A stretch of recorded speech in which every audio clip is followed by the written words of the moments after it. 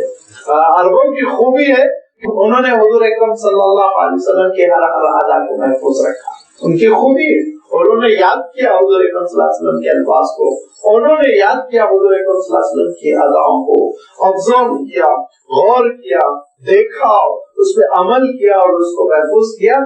تو یہ تو امتوں کی خوبی اور خامی ہے۔ اگر کسی امت نے اپنے رسول اور اپنے نبی کے اسوے کو محفوظ نہیں رکھا، وہ ان کی اپنی خامی۔ لہذا میں عرض کر رہا تھا کہ کوئی ضروری نہیں ہے کہ ہم یہاں کی مشہور شخصیتوں کو نبی و رسول قرار دینے کی ناکام کوشش کریں۔ گزرے ہوں گے رسول، کیونکہ اللہ تعالیٰ نے خود ارشاد فرمایا ضرور گزرے ہوں۔ کون ہے یہ میں اور آپ نہیں بتا سکتے، اور کسی کو اگر میں اور آپ نامزد کرنے کی کوشش کریں گے بڑی قباحتیں ہو جائیں گی، کیونکہ اس شخصیت سے جو بری باتیں منسوب ہے ان کو گویا نبوت کی چیزیں، نبوت کے اعمالات قرار دے رہے ہیں۔ انہوں نے اگر کوئی غلطیاں کی ہوں گی، تاریخ میں کچھ غلط باتیں بھی ان کی، انہوں نے مثلا مثال کے طور پر شراب پیتے تھے، تو گویا ہم یہ کہہ رہے ہیں کہ نبی شراب پیا کرتا تھا، نعوذ باللہ۔ لہذا یہ ساری حرکتیں نہیں ہونی چاہیے۔ اللہ تعالیٰ نے جن نبیوں اور رسولوں کی صراحت کر دی وہ انبیاء علیہ الصلوۃ والتسلیم بالکل صریح الذکر ہیں، ان پر ہم ایمان رکھتے ہیں۔ بہت ساروں کا اللہ تعالیٰ نے ذکر نہیں کیا، تاریخ کے نبیز پردے ان پر پڑ گئے، ٹھیک ہے، وہ اللہ تعالیٰ کی حکمت، مصلحت، مشیت۔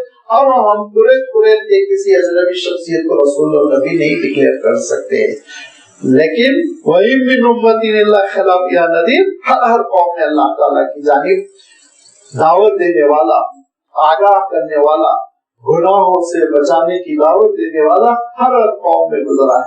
وَيُكَذِّبُوكَ فَقَدْ كَذَّبَ الَّذِينَ مِن قَبْلِهِمْ، اے نبی اگر آج آپ کو جھٹلا رہے ہیں، آپ کی مخالفت پر یہ آمادہ ہیں، یہ کوئی نئی بات نہیں ہے، اس سے پہلے بھی انہوں نے کیا، حضرت نوح علیہ السلام کے ساتھ ایسے ہی ہوا، حضرت ہود علیہ السلام کے ساتھ ایسے ہی ہوا، حضرت صالح علیہ السلام کے ساتھ ایسے ہی ہوا۔ یہاں تک کہ سارے نبیوں کے بعد اخیر میں حضرت عیسیٰ علیہ السلام کے ساتھ بھی یہی ہوتا رہا. لہذا اے نبی آپ غمزدہ نہ ہو، یہ پرانی روش رہی ہے ان اہل کفر کی کہ نبیوں اور رسولوں کو انہوں نے جھٹلایا. وَيُكَذِّبُكَ فَقَدْ كَذَّبَ الَّذِينَ مِن قَبْلِهِمْ جَاءَتْهُمْ رُسُلُهُم بِالْبَيِّنَاتِ، ان کے پاس روشن دلائل کے ساتھ رسول آتے چلے گئے. وَبِالزُّبُرِ، اور صحیفوں کے ساتھ. وَبِالْكِتَابِ الْمُنِيرِ، اور روشن کتاب کے ساتھ. لیکن ان لوگوں نے انکار ہی کیا. زبر یہ صحیفے، اس سے مراد یہ کہ نصیحت کا سامان، واضح و نصیحت کی باتیں. والکتاب المنیر سے روشن کتاب یعنی جو شریعت پر مبنی ہو. تورات میں شریعت تھی مثلا، انجیل میں شریعت نہیں تھی، لہذا اللہ کی کتابوں میں شریعت ہوا کرتی تھی. اور صحیفے ایسے ہوتے تھے جس میں جزوی احکام ہوتے تھے، جس میں نصیحت کا سامان ہوتا تھا، جس میں قوموں کو راہ راست پر لانے کے لیے کچھ اللہ تعالیٰ کی جانب سے تاکیدیں ہوتی تھی. اللہ تعالیٰ ارشاد فرماتا ہے یہ ساری چیزوں کے ساتھ اللہ کے رسول آئے اور انہوں نے دعوت کی، لیکن لوگوں نے قبول نہیں کیا. تو ثم اخذت الذین کفروا، انکار کرنے والوں کو پھر میں نے پکڑ کی، ان کو میں نے پکڑ لیا. فکیف کان نکیر، کیسے میرا عذاب ہوا، کیسے ان کا انجام ہوا. ذرا تاریخ اٹھا کر دیکھو، بہت برا انجام ہوا. کسی کو ہواؤں نے تباہ کر دیا، انجام بہت برا ہوا. کسی کے اوپر آگ برس پڑی، کسی کے اوپر پتھروں کی بارش ہوئی، کوئی زلزلے سے تباہ ہو گئے. لہذا مختلف قسم کے اللہ تعالیٰ کے عذاب آتے چلے گئے. اللہ تعالیٰ کا عالم یہ ہے ہر چیز پر وہ قادر ہے. جو پانی حضرت نوح علیہ السلام کی قوم کو تباہ کرنے کا سبب بنا، ماں ان منہمر برستا چلا جا رہا تھا آسمان سے پانی، سیلاب آتا جا رہا تھا، وہی پانی میرے اور آپ کے لیے کتنا ضروری ہے. ارشاد فرمایا یہ اللہ تعالیٰ کی شان، ایک ہی چیز سے اللہ تعالیٰ دونوں کام لے سکتا ہے. یہی ہوائیں جو میرے اور آپ کے لیے مانسون بنتی ہے، بادلوں کو لاتی ہے، یہی ہوائیں بگڑ جاتی ہیں تو امریکہ میں ایسا سائیکلون طوفان لاتی ہے کہ وہاں ہفتوں بجلی غائب ہو جاتی ہے، بلڈنگوں کی بلڈنگیں اٹھا جاتی ہیں. یہ ارشاد فرمایا اللہ تعالیٰ کی نعمتیں نقمتوں میں تبدیل ہو جاتی ہے، اللہ تعالیٰ کی نعمتیں عذابوں میں تبدیل ہو جاتی ہے جب بندہ اس کا شکر نہ کرے. اس حقیقت کو سمجھو. اس کے لیے فرمایا الم تر ان اللہ انزل من السماء ماء، کیا تم نے نہیں دیکھا کہ اللہ تعالیٰ ہی ہے جو آسمان سے پانی برساتا ہے. پانی برس گیا، پھر اس کے بعد کیا ہوا؟ فاخرجنا به ثمرات مختلفا الوانها، اور پھر ہم اس پانی کے ذریعے سے مختلف رنگوں کے پھل برآمد کرتے ہیں. لہٰذا آپ دیکھیں گے میٹھے پھل ہے، کھٹے پھل ہے، چھوٹے پھل ہے، بڑے پھل ہے، الگ الگ ذائقے کے، الگ الگ رنگوں کے، الگ الگ قسموں کے پھل ہے جو اللہ تعالیٰ ایک ہی پانی سے برسا رہا ہے. پانی الگ الگ نہیں ہے، زمین الگ الگ نہیں ہے، لیکن اللہ تعالیٰ کی شان یہ ہے کہ پھل الگ الگ ہے. کچھ درخت ہے جس میں دانے لگ رہے ہیں، کچھ درخت ہے جس میں ترکاریاں لگ رہی ہیں، کچھ درخت ہے جس میں پھل لگ رہے ہیں، کچھ درخت ہے جس میں ڈرائی فروٹ خشک میوے لگ رہے ہیں. یہ اللہ تعالیٰ کی شان ہے، یہ اس کی میزبانی ہے، ضیافت ہے جو بندوں پر رحم و کرم کرتے ہوئے وہ فرما رہا ہے. اس نعمت کا احترام کرو، شکر ادا کرو. دیکھو اللہ تعالیٰ کی جو نشانیاں بکھری ہوئی ہیں، ان نشانیوں میں دیکھو گے ایک تنوع ہے، ایک اختلاف ہے، ویرائٹیز ہے. یہاں تک کہ چاول ٹائپ ایک چیز کے ویرائٹیز ہے، قسمیں. آم ایک پھل ہے کہنے کو، لیکن آم کی قسمیں ہیں. سیب ایک پھل ہے لیکن سیب کی قسمیں ہیں. یہ اللہ تعالیٰ کی شان. اس کی شان ایسی ہے کہ پھلوں کی قسمیں ہیں، اس کی شان ایسی ہے درختوں کی قسمیں ہیں، اس کی شان ایسی ہے کہ پھولوں کی قسمیں ہیں، اور اس کی شان ایسی ہے پتھروں کی قسمیں ہیں. لہذا ارشاد فرمایا کہ عالم یہ ہے وَمِنَ الْجِبَالِ جُدَدٌ بِيضٌ وَحُمْرٌ مُخْتَلِفٌ أَلْوَانُهَا وَغَرَابِيبُ سُودٌ، اور پہاڑوں میں بھی بعض پہاڑ ایسے ہیں جُدَدٌ بِيضٌ کہ بعض سفید سفید ٹکڑے ہیں. جدد جدہ کی جمع ہے، اس کے معنی ہے ٹکڑوں کے پیس کے کیے گئے ہیں، یا پھر یہ کہ دھاری دار قسم کے پتھر. دونوں سے ترجمہ ممکن ہے. تو اللہ تعالیٰ ارشاد فرماتا ہے کچھ سفید دھاری دار ہیں یا کچھ سفید ٹکڑے ہیں. وہ عمر اور بعض لال ہیں. مختلف الوانها الگ الگ رنگ کے. وغرابی کو سود اور بالکل سیاہ باز. غرابی غربان جو ہے اصلاً ہم نے سنا ہوگا غراب غربان کوے کو کہتے ہیں, تو کالا کوا ہم بھی اردو میں تاکید کے لیے کہتے ہیں. دیکھیے بالکل اگر بلیک ہو سخت سیاہ ہو, تو یہاں پہ غرابی کو سود ارشاد فرمایا بالکل ہی سیاہ ہے باز پتھر, سنگ مرمر بالکل سفید, گرینائٹس لے لیجیے وہ مختلف قسم کے رنگیں, اور اللہ تعالیٰ کی شان ہے. اور یہ شان کی وجہ سے آپ جانتے ہیں نا کہ ایک پوری سائنس وجود میں آ گئی, پیٹرولوجی جس کو کہتے ہیں, تو پتھروں ہی پہ تحقیق کرتے ہیں اور پتھروں کی قسمیں بتاتے ہیں کہ یہ سیڈمنٹری ہے اور یہ فلاں قسم کا ہے, یہ فلاں قسم کا ہے. اور اس میں آپ دیکھیں گے پھر ایسا کلاسیفائڈ کرتے ہیں, لائم اسٹون الگ ہے, سینڈ اسٹون الگ ہے, اور یہ اسٹون الگ ہے, وہ اسٹون الگ ہے, پریشیس اسٹون الگ ہے. یہی پتھروں میں جا کے ایک پتھر وہ بھی ہے جس کو آپ ہیرا کہتے ہیں, ڈائمنڈ کہتے ہیں, جس کی قیمت کبھی کبھی کروڑ کی ہوتی ہے. یہ ہے پتھر جو الگ الگ قسم کے اللہ تعالیٰ نے پیدا فرمائے. کیا ارشاد فرمایا اللہ تعالیٰ نے؟ ارشاد فرمایا کہ دیکھو وَمِنَ الْجِبَالِ, اور پہاڑوں میں سے راکس ایسے ہیں, جُدَدٌ بِيضٌ سفید دھاری دار, وَحُمْرٌ لال, مختلف الوانها الگ الگ رنگوں کے, وَغَرَابِيبُ سُود, اور بالکل ہی سیاہ بلیک. اور یاد رکھو جیسے پتھروں کی الگ الگ قسمیں ہیں, ایسے ہی فرمایا وَمِنَ النَّاسِ وَالدَّوَابِ وَالْأَنْعَامِ مختلف الوانه, لوگوں میں سے بھی قسمیں ہیں الگ الگ, دواب چوپایوں میں بھی الگ الگ قسمیں ہیں, والانعام مویشیوں کی بھی الگ الگ قسمیں ہیں.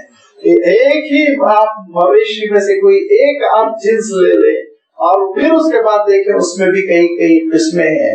لہذا ارشاد فرمائی الگ الگ قسموں میں اللہ تعالیٰ نے سب کو بانٹا ہے. تنوع ہے, مخلوقات میں تنوع ہے, ورائٹیز ہے, اور یہ اللہ تعالیٰ کی شان ہے.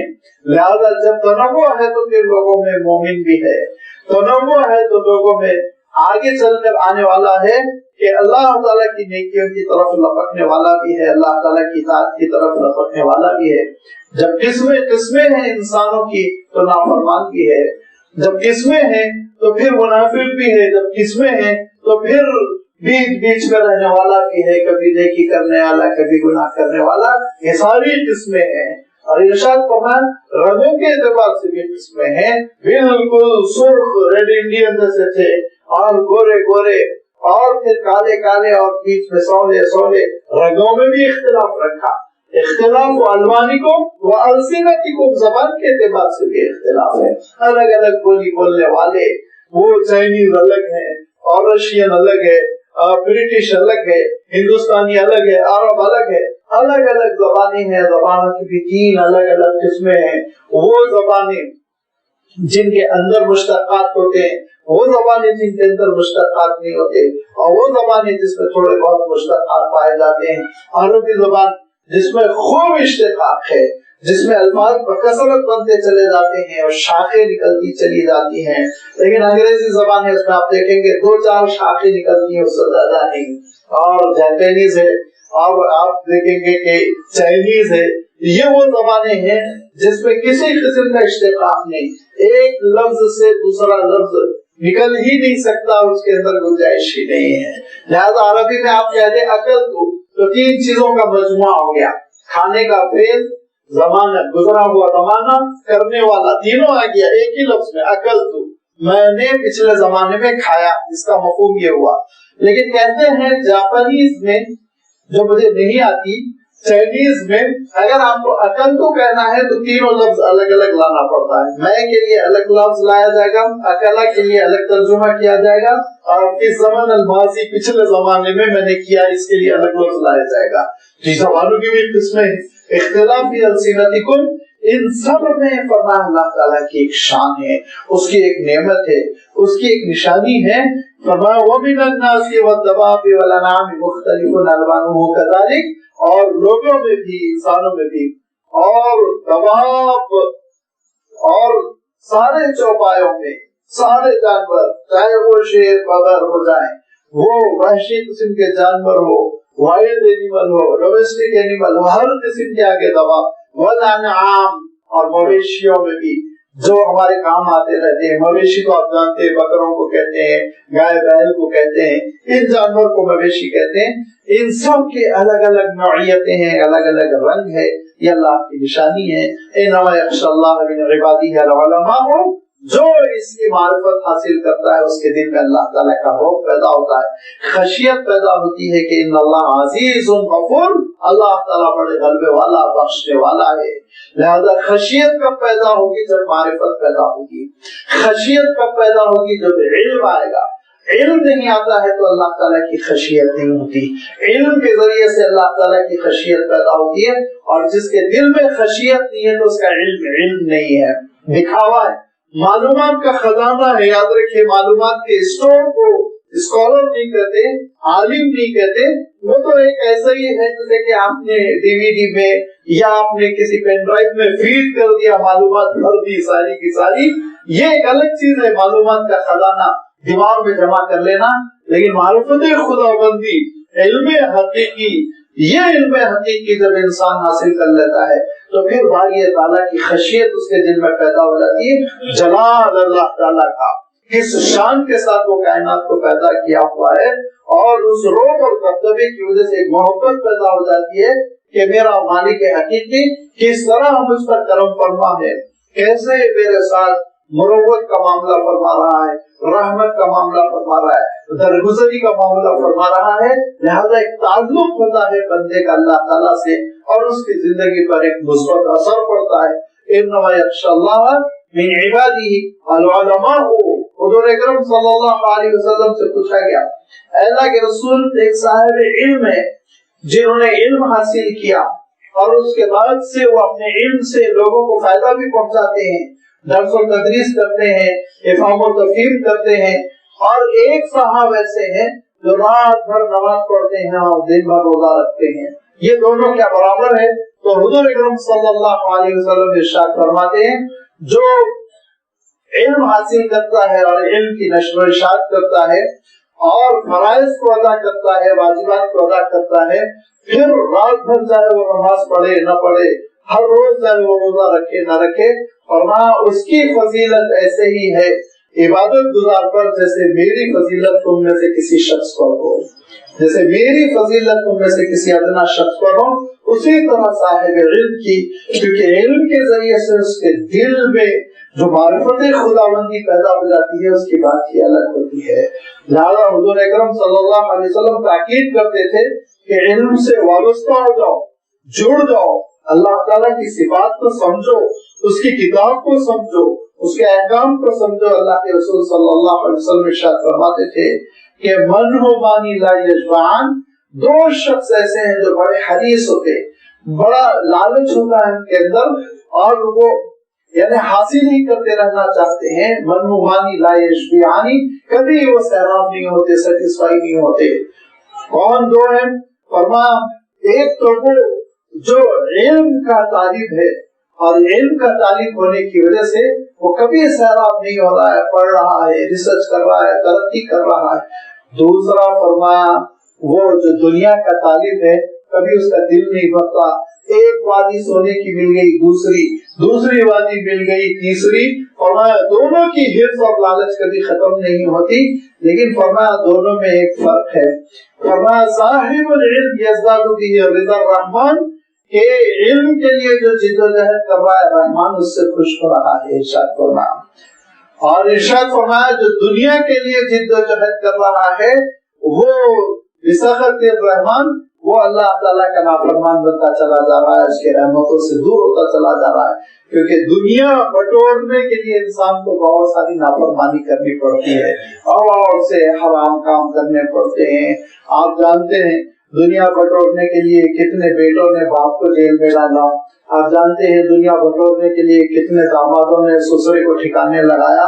یہ سب دنیا حاصل کرنے کے لیے ہوتا ہی رہتا ہے, لیکن علم کے لیے اس مقابلہ آنے کی ضرورت نہیں. علم کے لیے تو عالم یہ ہوتا ہے جو محسن ہے, سکھانے والا ہے, اس کا احترام دل میں پیدا ہو جاتا ہے, اس کی محبت پیدا ہو جاتی ہے کہ حضرت علی رضی اللہ تعالیٰ عنہ فرماتے تھے ایک لفظ جو مجھے سکھا دیا وہ میرا مولا ہے، وہ میرا آقا ہے، یہ محبت پیدا ہو جاتی ہے۔ لیکن دنیا کے سلسلے میں بڑا سخت کمپٹیشن اور اس مقابلہ آرائی میں کامیاب وہی رہتا ہے جو اپنے راستے کی رکاوٹوں کو دور کر دے، کبھی کبھی قتل کر کے، کبھی کبھی جیل میں ڈال کر، کبھی کبھی آزمائشوں میں پھنسا کر، تب کہیں جا کے وہ لیڈرشپ حاصل کرتا ہے، دنیا حاصل کرتا ہے۔ لہذا فرمایا اللہ کے رسول صلی اللہ علیہ وسلم نے صاحب علم رحمان کی رضامندی حاصل کرتا رہتا ہے، اور صاحب دنیا، دنیا کا خواہش مند طالب دنیا، وہ رحمان کی نافرمانی کرتا چلا جاتا ہے۔ فرمایا دنیا دار کو، دوسری حدیث میں فرمایا دنیا دار کو تو دنیا چھوڑ کر جانا پڑتا ہے، حسرت کے ساتھ جاتا ہے۔ جب پیر رگڑتا ہے زمین سے اس کو بڑی حسرت ہوتی ہے کہ سالوں اتنی زبردست دنیا کما لی اور سب چھوڑ کر جانا پڑ رہا ہے۔ اور صاحب علم کا مسئلہ یہ ہوتا ہے، حضور اکرم صلی اللہ علیہ وسلم ارشاد فرماتے ہیں کہ سب کچھ تمہارا رشتہ مرنے کے بعد کٹ جائے گا، تین چیزوں سے تمہارا رشتہ نہیں کٹے گا، اعمال صالحہ سے نہیں کٹے گا، اور علم ینتفع بہ، جو علمی سرمایہ چھوڑ کر جا رہے ہو جس سے لوگ فائدہ اٹھائیں گے، اس سے تمہارا رشتہ نہیں ٹوٹے گا، اور تیسری چیز یہ کہ نیک اولاد جو تمہارے لیے دعائیں مغفرت کرتی رہے گی، ان سے تمہارا رشتہ برقرار رہے گا۔ تو صاحب علم کو حسرت نہیں ہوتی، اسی لیے فرماتے تھے حضور اکرم صلی اللہ علیہ وسلم لا حسد الا فی اثنتین، جلسی اگر ہونی ہی ہے تو دو لوگوں سے تم کر سکتے ہو، ایک تو وہ جس کو اللہ تعالیٰ دولت عطا کیا اور اللہ کی راہ میں خرچ کر رہا ہے، دوسرے وہ جس کو اللہ تعالیٰ نے علم عطا کیا اور وہ لکھ رہا ہے، پڑھ رہا ہے، سکھا رہا ہے، تعلیم کر رہا ہے، تربیت کر رہا ہے۔ ایسا سور پھونک دیا حضور اکرم صلی اللہ علیہ وسلم نے عربوں کے اندر، جن کا عالم یہ تھا کہ کل مکہ مکرمہ میں 13 آدمی تھے جو قلم چلانا جانتے تھے، اسکالرس نہیں تھے، وہ قلم چلانا جانتے تھے، کل مکہ مکرمہ میں 13 آدمی تھے۔ اور جب اللہ کے رسول صلی اللہ علیہ وسلم 23 سال کے بعد اس امت کو چھوڑ کر گئے تو عالم یہ تھا کہ علماء کی ایک اتنی بڑی جماعت تھی، ایک ایک عالم ایک ایک ملک کو سنبھالنے کے لیے کافی تھا۔ حضرت معاذ بن جبل رضی اللہ تعالیٰ عنہ نے پورے یمن کو سنبھالا، حضرت عبداللہ ابن مسعود رضی اللہ تعالیٰ عنہ نے عراق کو سنبھالا، حضرت عبداللہ ابن عباس رضی اللہ تعالیٰ عنہ نے مکہ مکرمہ کو سنبھالا، حضرت عبداللہ ابن عمر رضی اللہ تعالیٰ عنہ نے مدینہ منورہ کو سنبھالا۔ ایک ایک عالم ایک ایک سلطنت کو سنبھال رہا تھا، حالات بدلتا چلا جا رہا تھا۔ یہ وہ علم کا ایک چشمہ تھا جو حضور اکرم صلی اللہ علیہ وسلم کے قدم مبارک سے پھوٹ پڑا۔ جب تک یہ امت اس چشمے سے سیراب ہوتی رہی، لیڈرشپ کرتی رہی، جب امت اس چشمے سے غافل ہو کر ریزرویشن مانگنے لگی، ذلتوں سے دوچار ہو گئی۔ میرا پولیٹیکل لوگ اپنے انداز سے سوچے، میں اس میں انٹرفیئر نہیں ہوتا ہوں، لیکن میرا اپنا ایک نقطۂ نظر ہے طالب علم کی حیثیت سے کہ دینے والا ہاتھ، یاد رکھیے، لینے والے ہاتھ سے بہتر ہوتا ہے۔ دینے والا ہاتھ آج اگر ہم علم سے وابستہ ہو جائیں، اس کے لیے محنت کریں، اس کے لیے خرچے کریں، تو آج دنیا کو ہم بدل سکتے ہیں۔ کیا عالم ہوا کہ حضور اکرم صلی اللہ علیہ وسلم نے صحابہ کی تربیت فرما دی، اور پھر ایک غلام نوجوان کو اس کے آقا نے آزاد کر دیا جس غلام کا نام فاروق تھا، اور وہ نکاح کیا۔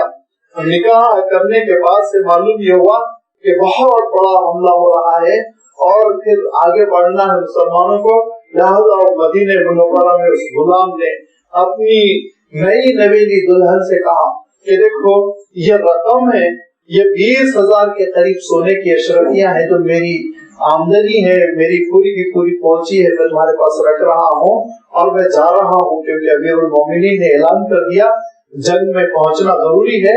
لہذا وہ نکل کے چلے گئے۔ وہ خاتون پریگننٹ تھی اور یہ تو چلے گئے، اور جنگ ایسی لمبی ہوتی چلی گئی، وہ آگے بڑھتے چلے گئے کہ سالوں واپس نہیں آئے، 27 سال وہ واپس نہیں آ سکے مدینہ منورہ۔ ادھر بیٹا پیدا ہوا اور ربیعہ اس بیٹے کا نام رکھا، اور اس کے بعد وہ بیٹا جوان ہو گیا۔ 27 سال کے بعد ابو عبد الرحمن فاروق مدینہ منورہ واپس آئے اور اپنے گھر کی طرف چلے، اور گھر کا دروازہ دھکیل کر اندر گھسنے لگے تو ایک نوجوان نے ان کا راستہ روکا اور کہا کہ مدینہ منورہ میں شرم پکڑو، کسی کے بھی گھر میں تم داخل ہو جاؤ گے؟ تو انہوں نے کہا یہ میرا گھر ہے۔ نوجوان نے کہا تمہارا کہاں سے ہو گیا؟ یہ میرا گھر ہے۔ آواز بلند ہوئی، والدہ آئی, والدہ نے دیکھا تو کہا بیٹے بیٹے ہٹو, یہ تمہارے والد ہے, 27 سال کے بعد آئے. خیر پھر بغلگیر ہوئے, اپنے بیٹے کو چوما, خوش ہو گئے, اور بیٹے نے باپ کا استقبال کیا. کھانا وانا نکلا, کھانے وانے سے فارغ ہوئے. اس کے بعد پھر انہوں نے اپنی اہلیہ سے کہا 20,000 جو سونے کے اشرفیہ میں چھوڑ کے گیا تھا اس کا کیا ہوا, وہ کہاں ہے؟ کہا آرام کیجیے, رات ہو گئی ہے, صبح بات کریں گے, ایک ہی وقت میں سب حساب کتاب دے دیں, ضروری ہے. کہا ٹھیک ہے انشاءاللہ. صبح ہو گئی, تہجد کے وقت ان کو بیدار کیا کہ مسجد نبوی میں لوگ پہنچ رہے ہیں نماز کے لیے, یہ بھی تیار ہو گئے اور وہاں پہنچے, نمازیں ادا کی. فجر ادا کرنے کے بعد دیکھا مسجد نبوی میں جب میں غفیر ہے جو سلام پھیرتے ہی بھاگا, اور بھاگنے کے بعد ایک حصے میں جا کے پورے بیٹھ گئے, سینکڑوں لوگ. اور ان کے درمیان دیکھا کہ ایک ممتاز سی شخصیت ہے, بڑا خوبصورت عمامہ پہنے ہوئے, وہ درس دے رہے ہیں. اور انہوں نے گفتگو کرنی شروع کر دی, ان کو سمجھ میں نہیں آیا. انہوں نے پوچھا یہ کون بزرگ ہیں, کیا درس دے رہے ہیں؟ تو جس سے پوچھا اس نے کہا حیرت ہے کیا تم مدینے کے نہیں ہو؟ تو کہا نہیں میں مدینے کا تو ہوں, لیکن بہت مدت کے بعد آیا. کہا یہ امام ربیہ ہیں, تو ان سے واقف نہیں ہوتا. ربیہ میرا بیٹا ربیہ. تو کہا ہاں یہ آپ کے فرزند ربیہ ہیں. لہذا گھر گئے اور اہلیہ سے کہا کہ فخر سے میرا سر بلند ہو گیا کہ میرا بیٹا امام بنا ہوا ہے. مسجد نبوی میں جمگھٹا لگا ہوا ہے, ان سے سیکھ رہے ہیں لوگ, اور ہزاروں لوگ ہیں دور دراز سے آئے ہوئے ہیں جو ان سے پڑھ رہے ہیں بیٹھ کے. مجھے بہت خوشی ہوئی. تو کہا یہ بیٹا چاہیے یا 20,000 اشرفی چاہیے؟ کہا مجھے بیٹا چاہیے, مجھے بیٹا چاہیے. یہ ہے امام ربیعۃ الرائی. رائی ان کے ساتھ رائے لقب ہے, کیونکہ ایسی ان کی رائے ہوا کرتی تھی, وہ فیصلہ ہوا کرتا تھا کہ پھر ائمہ جو ہے اس پر سر دھنتے تھے. یہی وہ امام ہے جن کے شاگرد پھر امام مالک بنے. یہ حضرت انس رضی اللہ تعالیٰ عنہ حضور اکرم صلی اللہ علیہ وسلم کے جو صحابی ہیں ان کے شاگرد امام ربیعۃ الرائے, اور امام ربیعۃ الرائے کے شاگرد امام مالک. امام مالک رحمۃ اللہ علیہ کا عالم یہ ہوا کہ جس طرح قربانی دے کے انہوں نے علم حاصل کیا, کہ امام مالک کا عالم یہ کہ 15-16 سال کے ہیں, اور کتاب کی ضرورت ہے. اس زمانے میں پرنٹنگ کتاب 100-150 میں نہیں ملا کرتی تھی, کاپی کرنا پڑتا تھا, پورا نسخہ تیار کرنا پڑتا تھا. لہذا وہ کتاب کی قیمت اچھی خاصی آ رہی تھی, اور امام مالک چاہتے تھے وہ کتاب کسی طرح حاصل کر رہے ہیں, لیکن غریب خاندان کے تھے, پیسے بالکل نہیں ہے. رات بھر سوچ رہے ہیں کہ کیسے میں پیسوں کا انتظام کروں, اور کروٹیں بدلتے اچانک چھت پر نگاہ پڑی اور کچھ فیصلہ کیا. صبح اٹھنے کے ساتھ پہلی فرصت میں چھت کی پوری لکڑی بیچ دی, اور پھر اس کے بعد سے وہ پیسوں سے کتاب خریدی. پورا 1 سال کہتے ہیں مدینے کی گرمی اور سردی میں بغیر چھت کے گزارا. تو یہ امام مالک رحمۃ اللہ علیہ پھر اتنے بڑے امام بنے کہ آپ نے کتاب لکھی تو بادشاہ آپ سے ریکویسٹ کر رہا, درخواست کر رہا ہے. بادشاہ درخواست کر رہا ہے, حضرت آپ اجازت دیجیے آپ کی کتاب کو ملک کا قانون بنا دوں. کام نہیں ہوں, میں یہ زبردستی نہیں چاہتا کہ میری کتاب کو قانون بنا دیا جائے, اور بھی کتابیں لکھی جائیں گی, ٹھیک ہے فائدہ اٹھاؤ, لیکن میں یہ نہیں تم کو اجازت دوں گا کہ میری کتاب پہ لوگوں کو مجبور کر دو کہ سب اسی کو مانیں. یہ ہے موطا امام مالک, جو امام مالک رحمۃ اللہ علیہ کی مشہور کتاب ہے. میرے دوستو, علم کے لیے جب قربانی ہوگی, علم کے لیے جب ہم محنت کریں گے تو ہم دنیا کو بدل دیں گے, دنیا کو ہم دینے والے ہوں گے. کب تک ہم دنیا سے مانگیں گے؟ دنیا میں ہم اضافہ کریں گے اپنے ریسرچ کے ذریعے سے, اپنی تحقیق کے ذریعے سے, اور علم نافع کے ذریعے سے. اللہ تعالیٰ ارشاد فرماتا ہے کہ علماء ہی ہوتے ہیں, یہ صاحب علم, علماء سے مراد کوئی مدرسے کے فارغین نہیں ہے. یاد رکھیے, علم سے جو وابستہ ہوتے ہیں, جڑے ہوئے جو ہوتے ہیں علم سے, وہ لوگ ہی ہوتے ہیں جن کے دلوں میں اللہ کی خشیت ہوتی ہے, اس کی معرفت ہوتی ہے, اور وہ دنیا کو دینے کے موقف میں ہوتے ہیں, وہ دنیا کے محسن ہوتے ہیں, دنیا کے لیے وہ داتا ثابت ہوتے ہیں. یاد رکھو, یہ کیفیت اگر ہوگی تو اللہ تعالیٰ عطا کرے گا, لغزشیں ہوں گی تو اللہ تعالیٰ معاف کرے گا. ان اللہ عزیز, بے شک اللہ تعالیٰ ہر چیز پر قادر, عزت والا, غلبے والا ہے. غفور, اور وہ معاف فرمانے والا ہے. اس آیت کی تشریح کرتے ہوئے علماء نے لکھا کہ ان اللہ عزیز, اگر عالم اجتہاد کرے گا اور اچھی بات بتائے گا اور وہ بات صحیح ثابت ہوگی تو یہ اللہ تعالیٰ کے غلبے کی وجہ سے اس کو منفعت ہوگی، اور اگر خطا کر جائے گا اجتہاد میں تو اللہ تعالیٰ اس کی غلطی کو معاف بھی کر دے گا۔ یہ ان اللہ عزیز غفور، باقی یہ کہ اللہ تعالیٰ کے بڑے احسانات اور پھر یہ علم رکھنے والے اللہ سے کیسے جوڑتے ہیں، یہ ساری صفات کا، اور پھر انسانوں کی جو قسمیں ہیں الگ الگ، ان قسموں کا آگے اللہ تعالیٰ نے تذکرہ فرمایا، انشاءاللہ اس کی وضاحت آئندہ اتوار آپ کی خدمت میں رکھی جائے گی۔ وآخر دعوانا ان الحمد للہ رب العالمین۔